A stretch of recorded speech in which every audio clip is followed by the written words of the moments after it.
Dito muna tayo mag-focus sa dalawang items. Itong electrical wire na box, 150 meters, at saka itong electrical wire na per meter. Now, naubos na yung ating per meter na electrical wire. Ang gagawin natin, ko-convert natin ngayon yung electrical wire na box into per meter.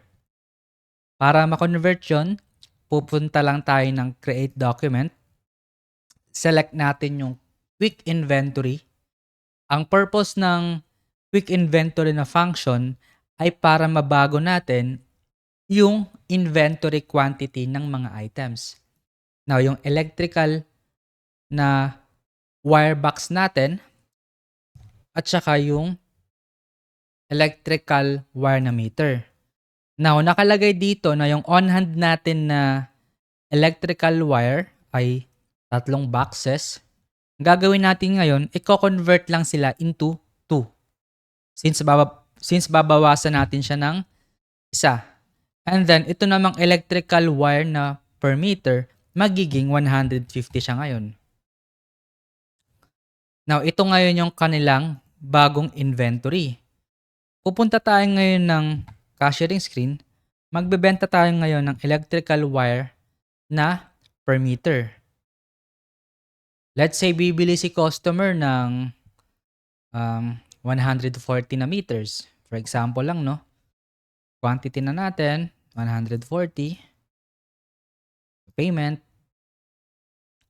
Print receipt natin. Now, pupunta tayo ngayon sa inventory. Magiging 10 pieces na lang ngayon yung electrical wire natin. So, maraming customers ang bumili ng electrical wire na per meter. Ang natira na lang itong 10 meter. Now, gusto ulit natin i-convert yung per meter. Rather, yung box. I-convert natin siya into per meter kasi in demand yung per meter natin. Same process lang ulit.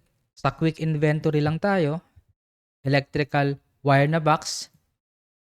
Babawasan siya ngayon ng isa. So, magiging 1 na lang siya. And then, yung electrical wire natin na meter, magdadagdagan siya ngayon ng 150.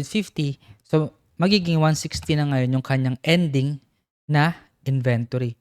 And then, isi-save na natin ngayon yung kanyang process. So, yun na ngayon yung flow natin. Kapag minabenta ngayon na 1 box, kung 1 box yung mabibenta, box, yan, payment natin, yun ngayon yung mababawas, yung box natin na inventory. So, re-refresh natin yung screen.